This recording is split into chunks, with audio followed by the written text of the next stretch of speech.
Alrighty, hey there, guys. It's Zach and Gio. with 1918 British Air Force, and we are doing an anime review, which is slightly different than what we have been doing. And it has been a while since we released a video, and that's mainly just because it's been spring break, and Micah's girlfriend's been over, and No time for you guys. no time for you guys. No love, sorry. But we just got done watching a really good anime series called Sekirei, and what do you think about it, Gio? Well, it's definitely like fan service. The anime. Originally, I thought Popotan was fan service the anime, but it definitely stole that the first episode. Yeah. Yeah. I think that. Oh, when was the first time she got naked? Like 2 minutes into the Literally anime? 2 minutes into the show, she got naked. It just starts with this guy being all depressed that. Minato. Yeah, Minato, I think. Sorry, we're probably pronouncing it wrong, but Yeah. it's 12. It's late, and we don't care. Yeah. So this guy's depressed about failing his entrance exam again. For the second time. He talks about how he's never going to get a girlfriend, and this Literally, the second he gets done saying that. This chick with gigantic boobs falls out of the sky and lands on him, and he just like gets a panty shot of an ass on his face, and he just like anime nosebleed all over the place. And yeah, that's pretty much how the story starts. And from there, the girl's name is Musabe, and that is his Sekirei, who has superpowers, but gets better superpowers if she makes out with her Ashikabe. Yeah, Ashikabe. And that would be Minato. So, hi, Kitty. Our cat wants to get in on this podcast, too. But yeah, so it's, if you've ever watched something like Soul Eater or Soul Eater, it's a lot like that. There's essentially the Sekireis are weapons, and the Ashikabes are the masters. And that's pretty much the dynamic that they have. What's different, though, is that Minato, backslash all Ashikabes, can have more than one Sekirei. And this is where this anime sort of picks up. Yeah, for sure. Let's see his second one. So he just goes on, and like the first several episodes, or the first half, are really just him getting his team together, his team of Sekireis, and he has like, okay, really, this guy, he's just like the luckiest guy in the world. Let's just be honest. Absolutely. He gets 3 others, including this first one that he gets. 4 Sekireis total. And the first one is the hot, giant-boobed, ditzy, adorable Sekirei, and then Musabe. And then next is, if you have a Lolita complex, Kusuno, who he refers to as Ku for most of the show, like a pigeon. She is like maybe 8 at the most, but she's more like 6. And she controls plants. Oh, by the way, Musabe like has super strength and super speed. She's pretty boss. Kusuno can control plants, and she's really powerful with that. But he gets her the second one, and once again, like, to activate them, they have to make out. So this tiny little girl pretty much just like latches onto this guy's face as soon as he finds her, pretty much. All in the meantime, they're being spied on by this girl called Matsu, who is totally geeky, like, is a total, her superpower is she's super smart, and she's really good with technology, and they've been being spied on. Oh, and by the way, this is all taking place within a house. Like, literally, like, this chick was was inside this house for the entire time. They didn't know about it for like the first 6 episodes. Yeah. And it's just Totally creeping. totally creepy.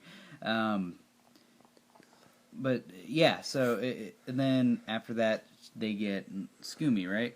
Yeah. Scoomies, who's this super angry, doesn't want to be controlled by an Ashikabe, and yeah, so that's all of them. And Scoomy can control water. She's really powerful. She's really angry.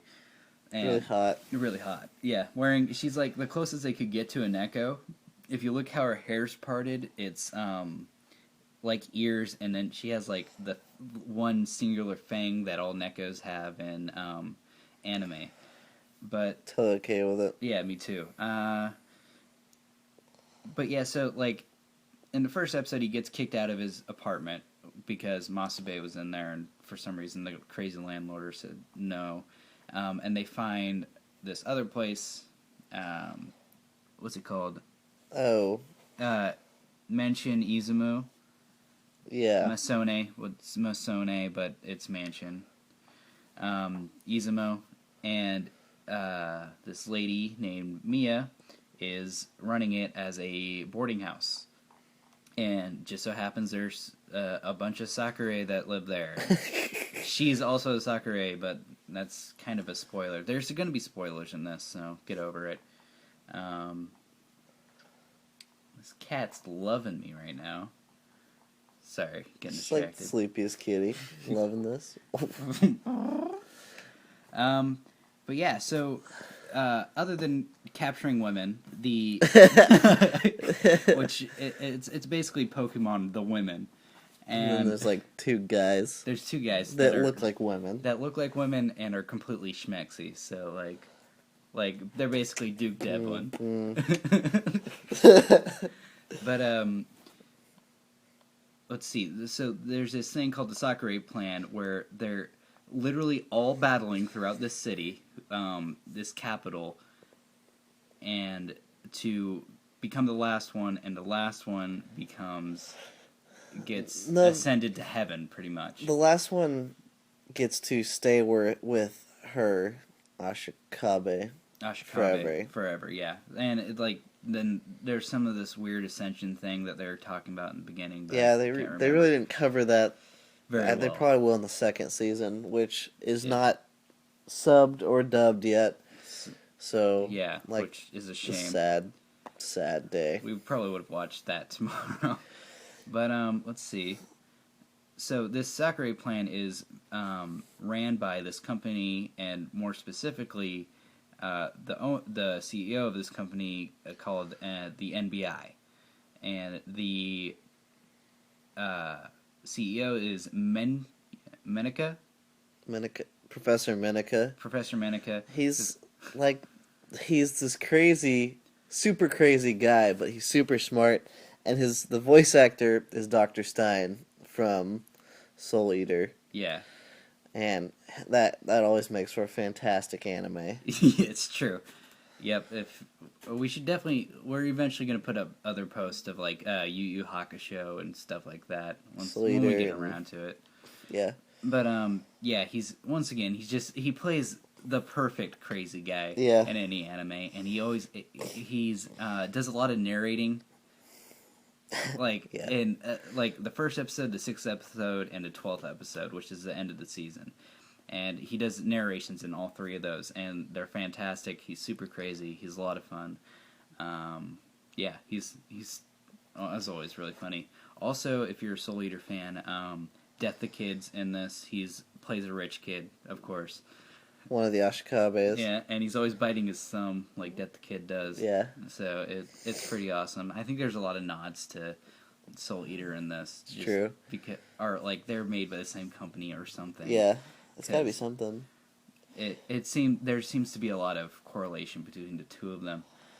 So really, the big conflict here is like obviously this game, the Sekirei Plan, but there's inner conflicts as well. Like it seems that there's like territorial battles, and like the more your Sekirei defeat, the better shit goes down, and finding new Sekirei, and then enters this this couple of Sakura and Ashikabe that don't like this plan so much.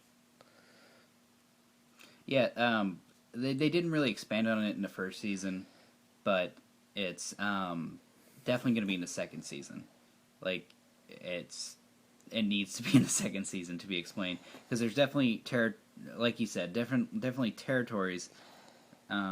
There's north, east, west, and south. North is controlled by Minato and his group in Mia.